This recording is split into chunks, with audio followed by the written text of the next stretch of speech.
Com muita alegria, cumprimento os irmãos com a paz do Senhor. Graças damos ao Senhor por esta oportunidade que Ele tem nos concedido mais essa terça-feira, onde nós vamos dar continuidade ao estudo sobre a salvação, doutrina da soteriologia. E eu quero convidar os irmãos a abrir as vossas Bíblias em Efésios, capítulo de número 2, glória a Deus.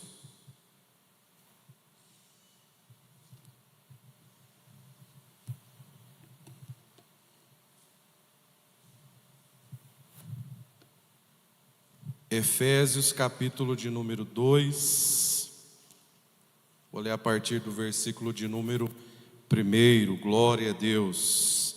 Tivemos aí um final de semana abençoado na chácara. Foi um momento de alegria, confraternização da igreja.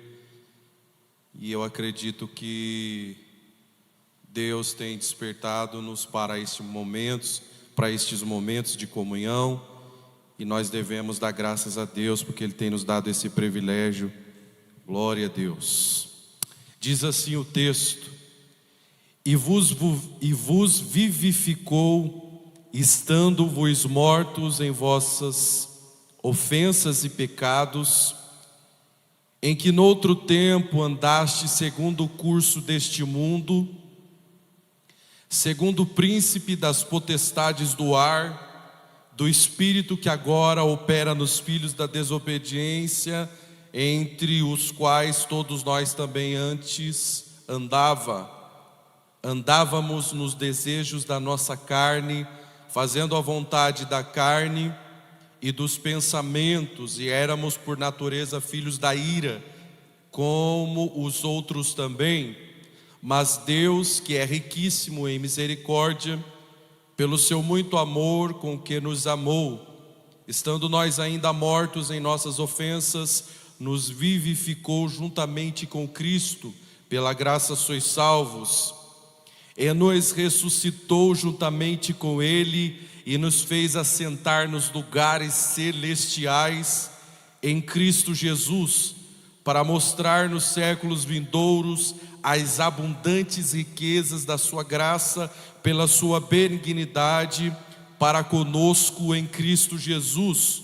Porque pela graça sois salvos por meio da fé, e isso não vem de vós, é dom de Deus, não vem das obras, para que ninguém se glorie, porque somos feitura sua, criados em Cristo Jesus para as boas obras, os quais Deus preparou para que andássemos nela. Amém? Podeis tomar os vossos assentos, glória a Deus. O termo salvação,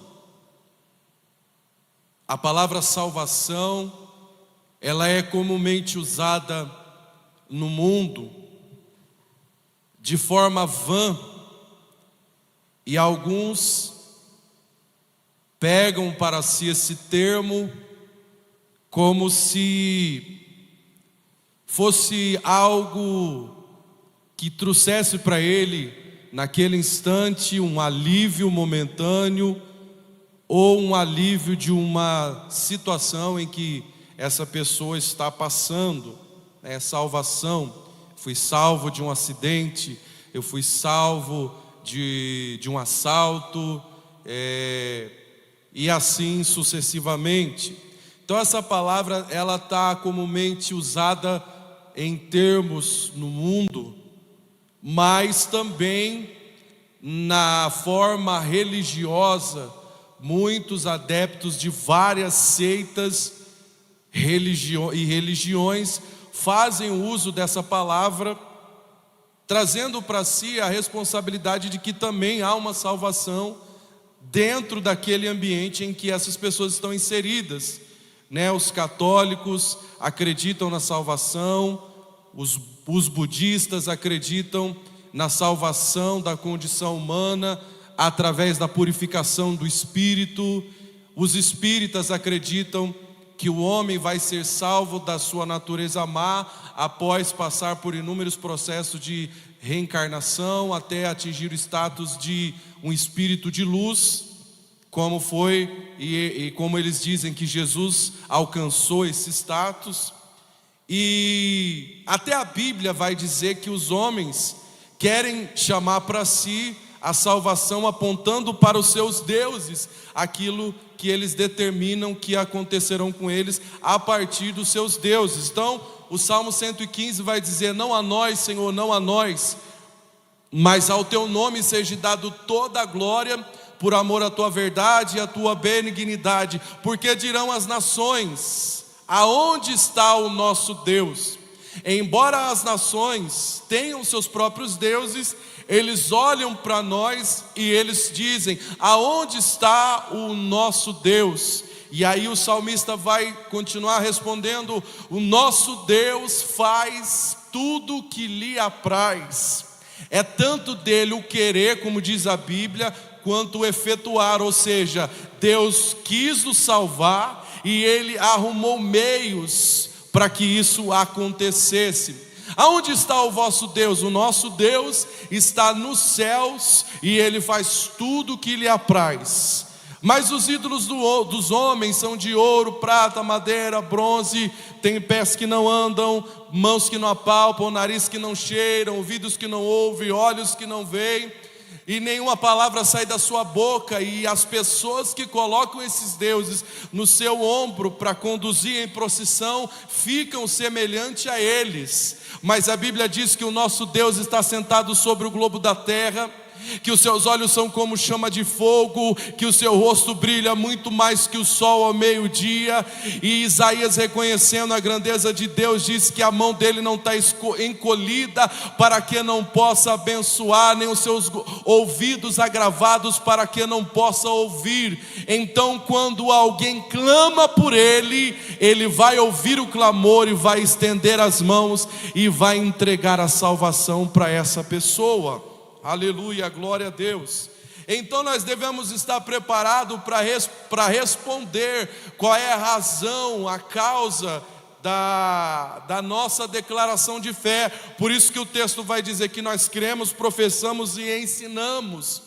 O apóstolo Pedro, na sua epístola, vai dizer que nós devemos estar preparados para responder qual é a causa da nossa esperança, qual é o motivo da nossa esperança. Essas mesmas pessoas que acreditam nessas filosofias, nesses deuses, nessas religiões, elas acreditam em algo que é vago, que não está estabelecido, que não está firmado. Mas nós temos razão de acreditar, porque enquanto os autores e aqueles que fundaram qualquer religião, filosofia, morreram, estão mortos, o nosso Cristo morreu também, mas ressuscitou ao terceiro dia, matando a morte. E por isso nós estamos aqui para dizer que nós temos uma causa, nós temos razão de confiar a nossa esperança nele. Muitos colocam a sua esperança em falsas doutrinas, falsos ensinamentos,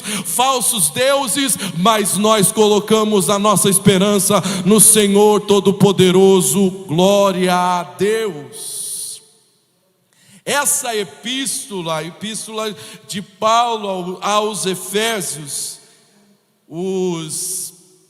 foi escrito em uma das prisões que Paulo esteve, e os teólogos vão chamar a rainha das epístolas. Por quê?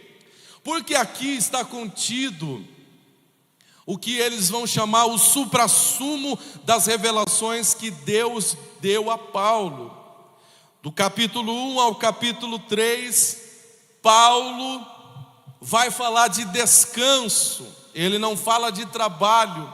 O único trabalho que está implícito aqui é chamado Opus Dei, ou seja, a obra de Deus. O que está contido aqui é que a igreja não faz nada do capítulo 1 ao capítulo 3, porque Deus faz tudo pela igreja. Isso significa o quê? Ele veio para salvar a igreja, e a igreja não precisa fazer nada, porque a salvação não é feita pelas obras, a salvação é dada pela fé por aquele que crê. E o que nós sabemos, nós também fazemos pela graça. Então muitos têm a visão de que a salvação é pelas obras, né? Eu faço para ser salvo. Alguns irmãos antigamente, e alguns até hoje ainda têm essa visão. Eu faço para ser salvo, então eu tenho um comportamento para ser salvo, eu uso uma determinada roupa para ser salvo, eu entrego o dízimo para ser salvo, eu frequento os cultos para ser salvo. Mas o que nós devemos entender é que a salvação não é por obras, embora o salvo vai ter obras. A salvação é a graça de Deus revelada na vida do homem mediante a fé. Então muita gente atribui a sua salvação às suas próprias obras, mas nós não devemos atribuir as obras como meio de salvação para encontrar Deus, e nem se gloriar de fazer elas. Jeremias capítulo 9, versículo 23 e 24 vai dizer o seguinte: não se glorie o sábio na sua sabedoria, nem o forte na sua força, nem o rico na sua riqueza, mas aquele que gloriar, se glorie-se nisso, em me conhecer e saber que eu sou Deus, que faço beneficência, juízo e justiça na terra, porque dessas coisas me agrado eu, diz o Senhor. Muitas vezes nós queremos nos gloriar nas obras que fazemos, mas a Bíblia me ensina a não se gloriar em nenhuma dessas obras. A única glória que eu devo ter é de saber que eu conheci a justiça de Deus, a misericórdia de Deus, a graça de Deus foi revelada à minha vida, e é por isso que eu fui salvo, estou aqui essa noite. Você foi salvo e está aqui essa noite. Então é tudo pela graça. Se você canta é pela graça, se você prega é pela graça, se você está aqui é pela graça, se você tem saúde é a graça, se você tem tudo é a graça de Deus revelada em nós. Nós não seremos capazes de levantar um dedo mindinho da nossa mão para qualquer coisa, se a graça de Deus não estiver revelada em nós. Efésios capítulo 2, o verso 6 vai dizer o seguinte: Ele nos ressuscitou, nós estávamos mortos em delitos e em pecados, mas em Jesus. Perceba aqui essa preposição preposição em. Na carta de Efésios, o apóstolo Paulo costumeiramente vai usar essas preposições nas suas epístolas. Ele escreveu 13 e todas elas vai ter essa preposição em Jesus. Só na carta de Efésios ela vai aparecer mais de 30 vezes.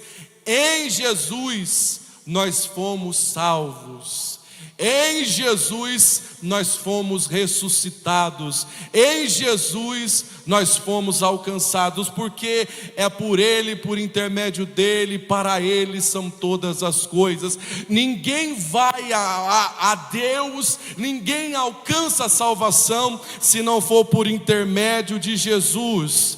Nunca é por causa de mim, nunca é por causa de você, não é por causa da sua bela aparência, não é por causa da sua roupa, não é por causa do seu sapato, por causa do seu sorriso, da tua família, do teu dinheiro. É por causa de Cristo, é por causa de Cristo, é nele, por Ele, para Ele que nós fomos salvos. Muitas pessoas vão atribuir a salvação a Jesus, mas também a Maria, a Pedro, a Paulo, a João, a Maomé, a tantas outras pessoas. Olha, para ir a Deus, não tem um ditado que diz: todos os caminhos levam a Deus, mas nós sabemos que somente um caminho leva a Jesus. A Bíblia diz o próprio Cristo dizendo: eu sou o caminho, a verdade e a vida, e ninguém vai ao Pai se não for por mim. Então, muitas das vezes nós achamos que podemos chegar a Deus de qualquer jeito e de qualquer maneira, mas só através de Jesus é que nós temos acesso à presença de Deus. Por isso as nossas orações devem ser feitas em nome de Jesus.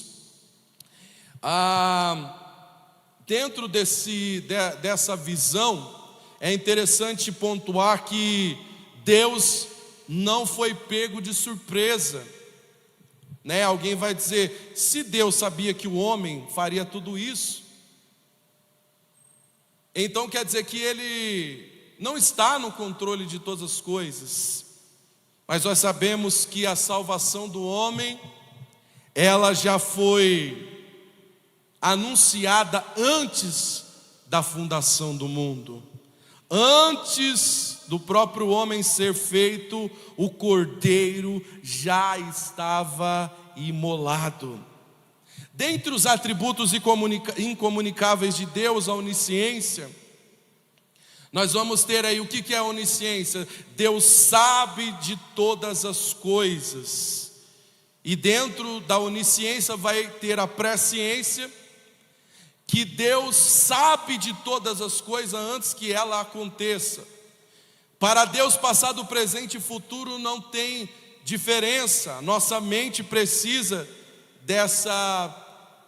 Deus colocou essa perspectiva em nós para que através dela nós pudéssemos ter uma noção de compreensão da nossa própria existência. Mas Ele está acima dessa própria compreensão, porque a Bíblia diz que existe a eternidade. A eternidade é começo, mas não vai haver o fim. Então, e mesmo que havesse começo e fim, Deus está acima dessa compreensão, porque a Bíblia diz que Ele é o Pai da eternidade, lá em Isaías capítulo 9, verso 6. Ele é o Pai da eternidade, ou seja, Ele criou algo que para nós, na nossa compreensão, já é difícil. Imagina o Deus que nós servimos está acima dessa compreensão. Por isso que a Bíblia diz que os pensamentos de Deus são maiores que os nossos. Então Deus não foi pego de surpresa. Deus já sabia o que aconteceria. E dentro dessa visão, quando o homem cai, todos nós caímos com Adão. Todos os homens após Adão, eles caem, já nascem em pecado, né? Como eu disse terça passada, Salmo 51, verso 5: em iniquidade fui formado, e em pecado me concebeu a minha mãe. Então, aí alguém pode dizer o seguinte: se todos os homens, eles caíram a partir da morte, a partir do pecado de Adão, Adão pecou, caiu, então toda a humanidade caiu junta. Por que então com a morte de Jesus já não há ali necessariamente a salvação de todos? É porque quando Adão caiu, ele estava tendo um relacionamento íntimo com Deus. Então ele peca e agora esse relacionamento é desfeito, ele já não tem mais esse relacionamento. E todos os homens que vão nascer a partir daí, todos já nascem com essa comunhão perdida, essa comunhão desfeita. E todos eles, para alcançar essa comunhão novamente, precisam crer na obra de Jesus. Precisam aceitar o sacrifício de Jesus. Precisa entender a obra de Deus e o que Ele fez para nós. Senão não haveria necessidade de ter a Bíblia, não haveria necessidade de ter a pregação do Evangelho, porque a obra de Cristo foi realizada, mas Deus decretou que essa obra fosse anunciada. A Bíblia diz que nós devemos ir por todo mundo, pregar o Evangelho a toda criatura. Então nós devemos anunciar a palavra de Deus, e aqueles que ouvirem, aqueles que atenderem a esse chamado e crerem, receberão essa dádiva, essa benevolência de Deus, chamado graça, e a partir daí ele vai ter acesso novamente à presença de Deus. E a partir daí ele vai entrar num processo chamado regeneração, justificação e santificação, né? Deus nos salvou da culpa do pecado. A nossa dívida foi paga. Quando Jesus morreu, Ele pagou a nossa dívida. Nós fomos salvos de 3 formas do pecado. Primeiro, nós fomos salvos da culpa do pecado. Nós éramos condenados antes de receber Jesus como Salvador. Então, ali, quando era puxado o nosso histórico, havia uma sentença de condenação eterna. Havia um carimbo de condenação.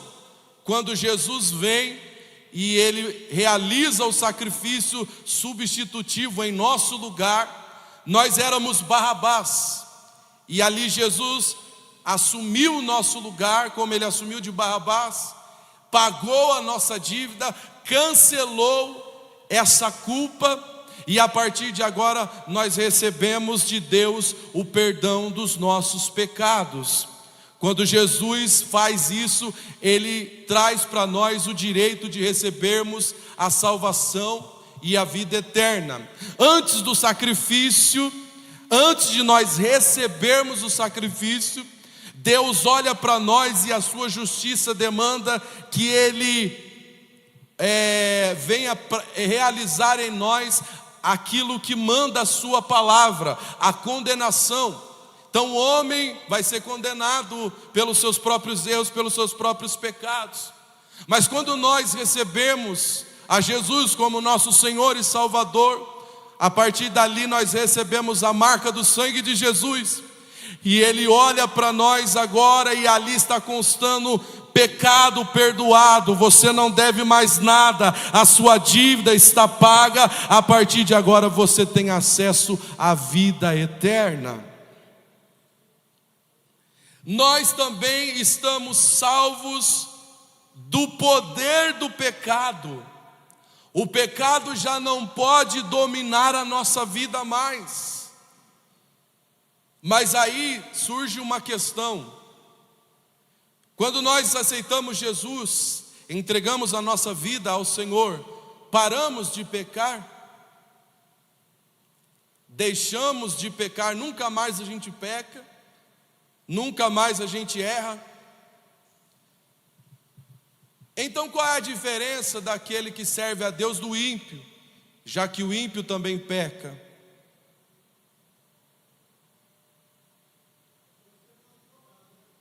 Oi? Temos um advogado, Jesus Cristo. Está lá em 1 João: filhinhos, não pequeis. Mas se pecar, temos um advogado junto ao Pai. Mas muita gente pode usar esse pretexto para dizer: Jesus já pagou o preço, então estou salvo, e vai cometer pecado conscientemente.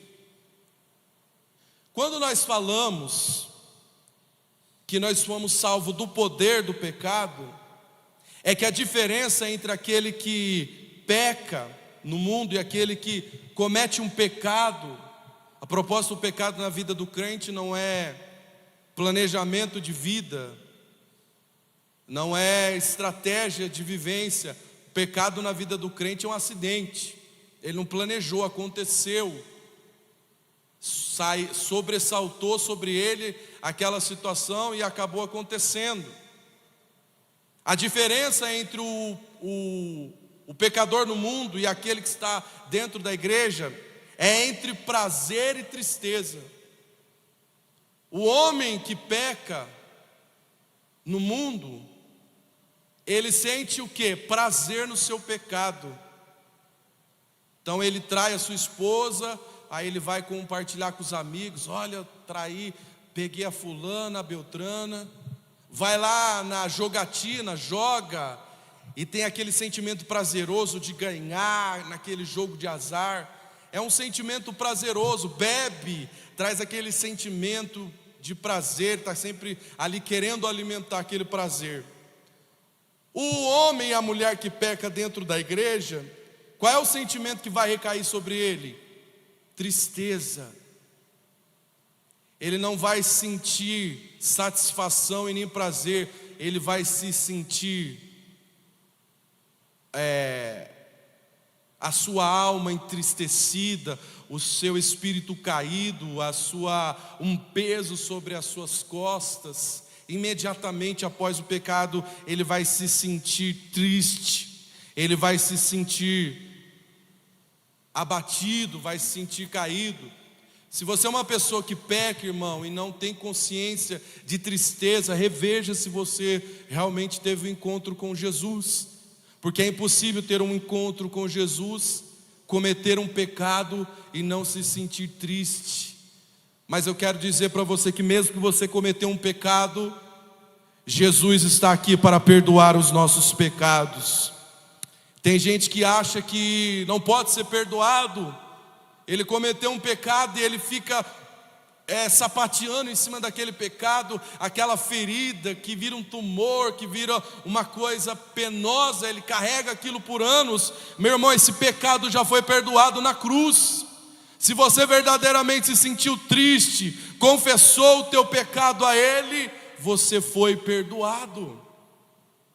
É claro que vão haver situações em que as pessoas precisarão de ajuda, né? A própria Bíblia vai dizer: confesse os vossos pecados uns aos outros, por causa da doença. Se você estiver doente, a oração da fé curará o doente, está lá em Tiago.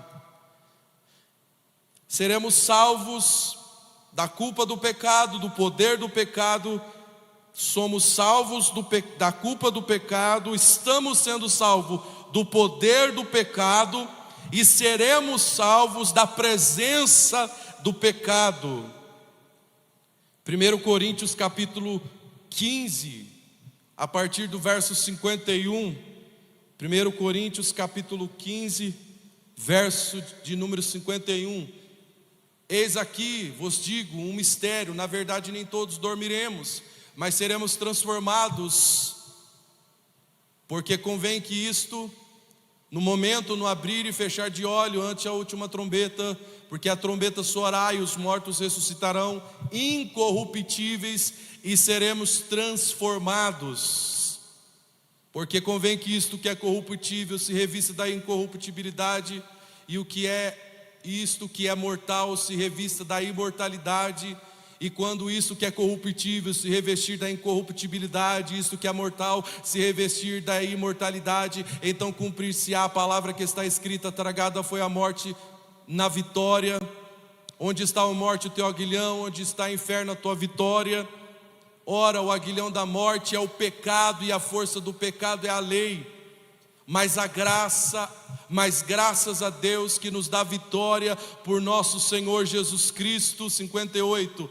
Portanto, meus amados irmãos, sede firmes, constantes, sempre abundantes na obra do Senhor, sabendo que o vosso trabalho não é vão no Senhor. Hoje nós somos livres do poder do pecado, mas vai chegar um dia que nós seremos livres totalmente da presença do pecado. Não vai haver tristeza, não vai haver angústia, não vai haver choro, não vai haver nada que o pecado produz nos homens. Nós estaremos diante da presença de Deus para todo sempre. O destino dos salvos. O destino dos salvos é o céu. João 14, verso 1, Jesus disse: não se turbe o vosso coração, credes em Deus, credes também em mim. Na casa de meu pai há muitas moradas, há muitas moradas. Há morada para mim, há morada para você, há morada para esse irmão que está sentado do teu lado, tem morada para todos nós. Jesus disse: se não fosse assim, eu vou-lhe teria dito: eu vou preparar-vos lugares, se eu for, voltarei outra vez, porque aonde eu estiver, eu quero que vocês estejam comigo, porque esta é a vontade de Deus. E aí alguém vai dizer: Senhor, então mostra-nos o caminho. Tomé vai dizer: Senhor, mostra-nos o caminho. Jesus vai dizer: vocês estão há tanto tempo comigo que ainda não sabem o caminho. É aquilo que eu já citei: eu sou o caminho, a verdade e a vida. Ninguém vai ao Pai se não for por mim. Jesus tem morada para mim, tem morada para você, mas é preciso reconhecer Jesus como Senhor e Salvador, e a partir dele, com ele, para ele, nós vamos viver eternamente. Louvado seja o nome do Senhor Jesus. Aleluia, glória a Deus. Aí nós temos uma seguinte questão. Na nossa trajetória cristã, a graça de Deus é um favor imerecido. Nós não merecíamos. Graça é um favor imerecido, nós não merecíamos. Mas pela benevolência de Deus, pela morte de Jesus, pela redenção, nós tivemos essa oportunidade. Na nossa trajetória cristã, como eu já falei, muitos acham que as obras vão trazer a salvação, mas é o contrário disso. Aquela pessoa que foi salva, ela também não vai ficar de braços cruzados, ela vai mostrar que ela foi salva, porque o salvo não é salvo pelas obras, ele é salvo e ele realiza obras. Ele não faz obras para ser salvo, ele realiza obras porque já foi salvo. Então, na verdade, é o que o Tiago vai dizer na carta dele: ora, a fé sem obras é morta. Então eu posso dizer que tenho fé, que acredito, mas não faço nada. Minha vida continua a mesma, eu não produzo nada, não prego a palavra, não realizo nada para o reino de Deus. Eu recebi e vou deixar aquilo morrer dentro de mim. Então, na verdade, eu não posso deixar morrer aquilo que eu recebi. Como é que uma pessoa recebe uma benevolência tão grande da parte de Deus e não tem o desejo de compartilhar com os outros? Então, na verdade, o salvo, ele vai sentir o desejo de fazer obras, e aí a sua conduta vai mudar, a sua vida vai mudar. Ele não vai falar o que ele falava, ele não vai vestir o que ele vestia, ele não vai andar por onde andava, ele vai ter um novo estilo de vida. Irmãos, vocês sabiam que quase todas as religiões aonde nós temos ouvido aí, que tem crescido de forma expressiva, a maioria deles carrega a sua religião como estilo de vida? Por exemplo, os muçulmanos, as mulheres muçulmanas, elas não usam o véu só dentro da mesquita. Aonde você vê uma mulher muçulmana, você vai identificar que ela está usando o véu. É um estilo de vida. Aqueles que verdadeiramente querem seguir, é um estilo de vida. Eles não vão fazer aquilo em determinada situação dentro de um ambiente, né? Os testemunhos de Jeová, por exemplo, as práticas que eles têm, que eles aprendem, eles levam para a sua vida. Eles acreditam lá, por exemplo, que o sangue é a vida. Então eles não aceitam transfusão de sangue. Uma pessoa pode estar morrendo ali e eles não aceitam a transfusão de sangue. Por causa disso, vários cientistas desenvolveram outro método de estudos com medula para poder atender essa população. O adventista do sétimo dia guarda o sábado, e eles não abrem mão de guardar o sábado, não vão trabalhar no sábado, né? Uma grande parte deles faz concurso para poder trabalhar de segunda a sexta. Os concursos, quando uma pessoa se identifica como sabadista, tem a opção para ele fazer o concurso no domingo, se o concurso for no sábado. E aí eu vejo que muitas das vezes nós reduzimos a nossa vida com Deus a um ambiente só dentro da igreja. Estou falando nós aqui, o Jardim Silvino, igreja local, estou falando de forma generalizada. Os cristãos, em sua maioria, reduzem o relacionamento com Deus apenas ao momento de culto dentro da igreja. Mas nós devemos saber que a vida com Deus é uma vida de caminhada na nossa vida cristã, e devemos trazer para nós um estilo de vida, de renúncia ao pecado, não só dentro da igreja, mas em nossa vida cotidiana, porque é possível perder a salvação. Na lição aqui, os comentaristas vão dizer o seguinte: nós rejeitamos a ideia de que uma vez salvo, salvo para sempre, porque a salvação ela é entregue, mas de acordo com a Bíblia nós precisamos ter um estilo de vida que coaduna com aquela bênção que recebemos, e a partir daí vamos gerar os frutos, o fruto do Espírito, e mostrar os sinais de que verdadeiramente nós recebemos a salvação. É impossível dizer que recebi a salvação, que fui salvo, continuar praticando as mesmas coisas. Então, se você recebeu a salvação, você precisa segurar ela e não soltar. Quero citar aqui só um texto que está aqui, Hebreus capítulo 3, verso 12. Vede, irmãos, que nunca haja em qualquer de vós um coração mau e infiel, para se apartar do Deus vivo. Ezequiel 18, 24. Mas desviando-se o justo da justiça, e cometendo a iniquidade, fazendo conforme todas as abominações que faz o ímpio, porventura viverá.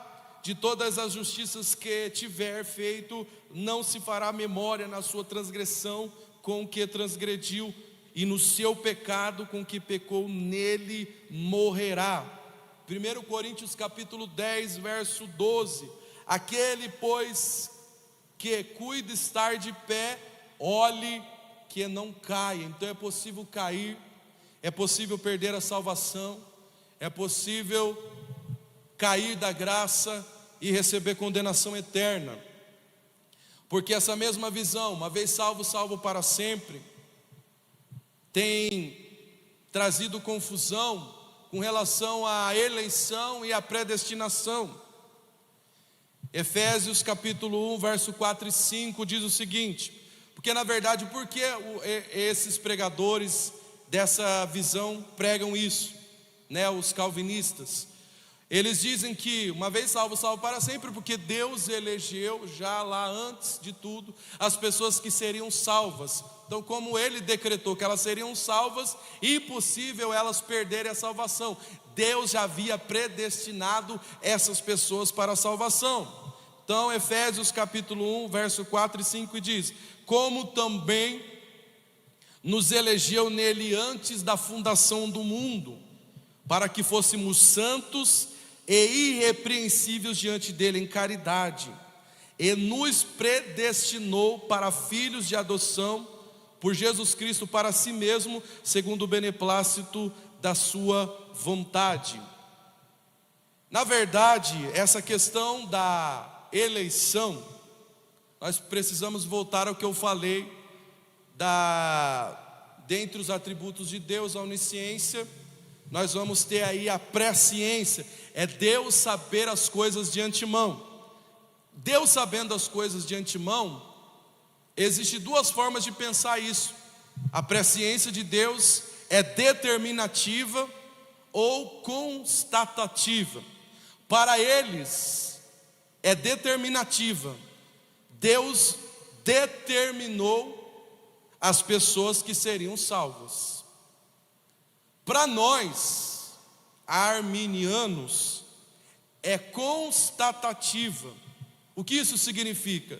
Que Deus, na sua presciência, já conhecia as pessoas que ouviriam a palavra, receberiam a salvação, então a partir disso elas foram eleitas. É o que vai dizer lá Romanos capítulo 8, verso 29.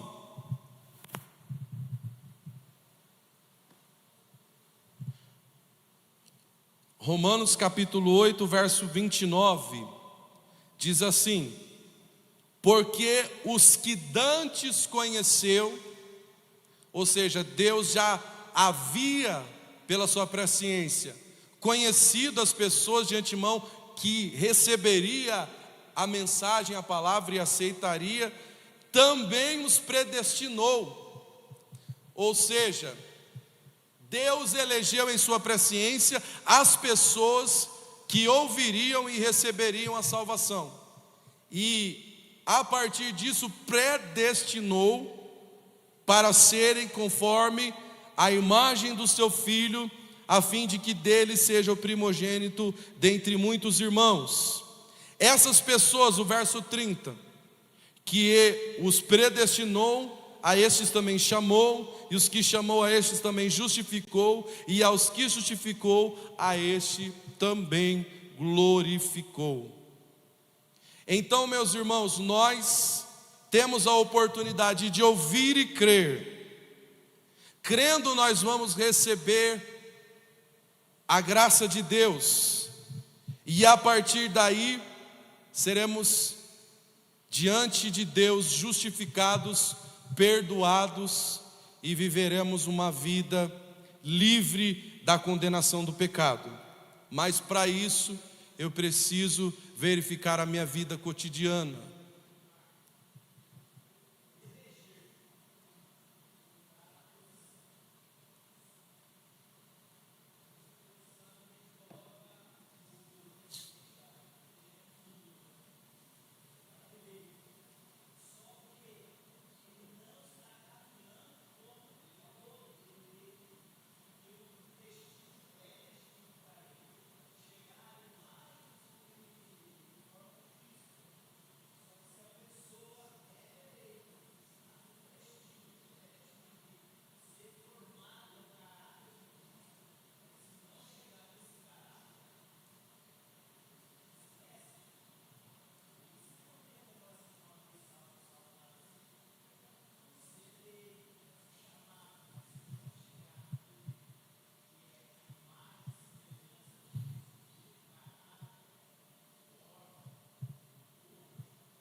Também tem uma outra forma de ver essa questão, né, da eleição. Deus elegeu a salvação, como Ele elegeu a arca, né? Então, elegendo a salvação, aqueles que quiserem receber, é como uma viagem. Deus elegeu essa viagem, um trem, um barco, uma arca, e a passagem é o sangue de Jesus. Aqueles que quiserem entrar, eles vão para esse caminho já predestinado por Deus, que é ser cordeiro de Deus, herdeiro de Deus, cordeiro com Cristo, participante da promessa, e assim ter uma vida vitoriosa para sempre.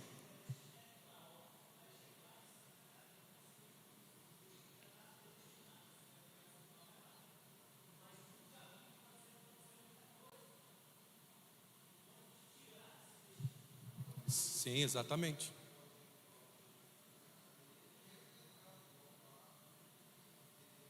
Espera aí, não estou ouvindo, fala mais alto. Fala mais alto.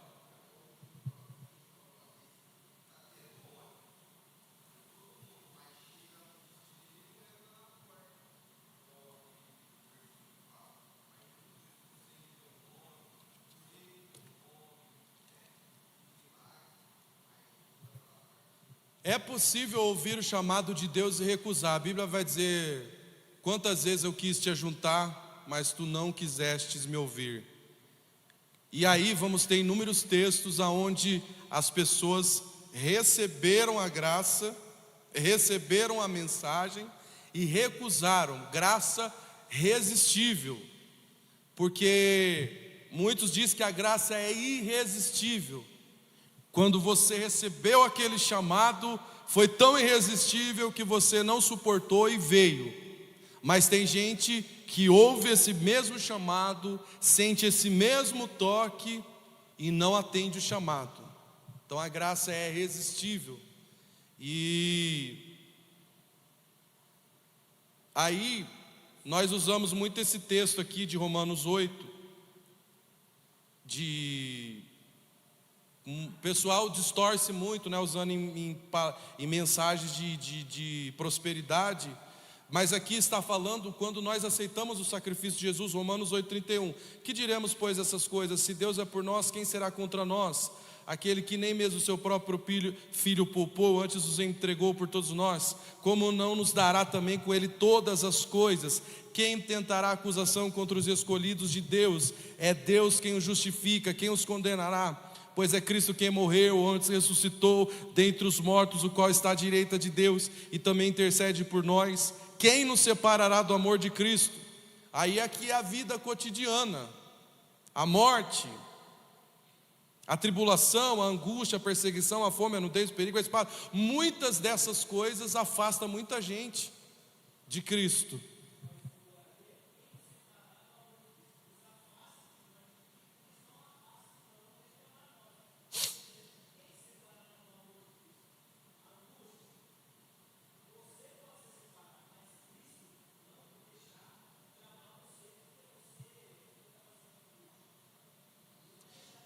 O amor de Deus por nós é ilimitado.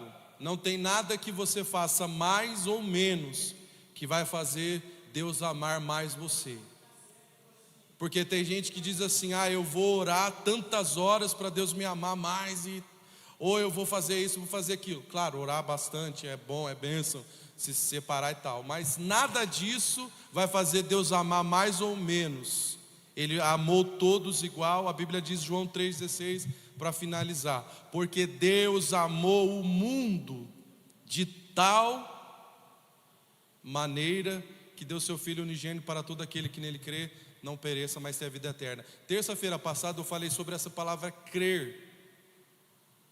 Sobre essa palavra crer. Essa palavra aqui, o sentido dela é contínuo. Não é crer ou crerá, é crer, presente contínuo. Eu creio. O dia que eu deixar de crer, fala, irmão Joel.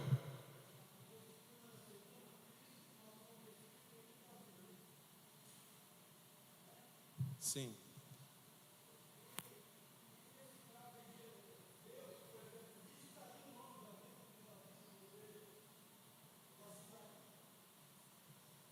E aquela pessoa que desvia e volta, o nome dela fica apagando e voltando? Deus apaga, escreve, apaga, escreve, apaga, escreve.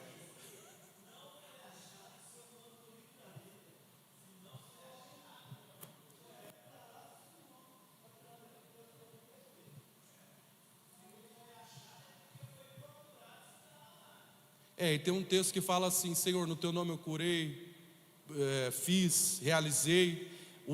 Esse texto eu considero grave, porque ele vai dizer: apartai-vos de mim, nunca vos conheci. Não é alguém que se relacionou com Deus e se esfriou e voltou. Não, é alguém que Deus nunca se relacionou com ele, mas que tem dons, profetizou e realizou. O interessante nós notarmos na Bíblia, irmão, tudo que nós recebemos de Deus é maravilhoso aos nossos olhos. E tudo que nós ofertarmos para Deus, é Ele mesmo que nos move a fazer isso. Porque a Bíblia diz: não foste vocês que me escolhestes, eu escolhi a vós, eu vos amei primeiro. É o que diz a palavra de Deus. Ficamos em pé neste momento. Glória a Deus. Já vou aproveitar e dizer que quinta-feira não vai ter culto, irmãos. Vai ter um trabalho extra e curricular. Não vai ter culto, mas quinta-feira que vem estaremos aí firme e forte, dando glória a Deus. Já passo a palavra para o nosso pastor Josias. Que Deus abençoe a todos. E se alguém tiver alguma dúvida, pergunta para o Josias, para o Jerônimo, para o Rodrigo. Glória a Deus.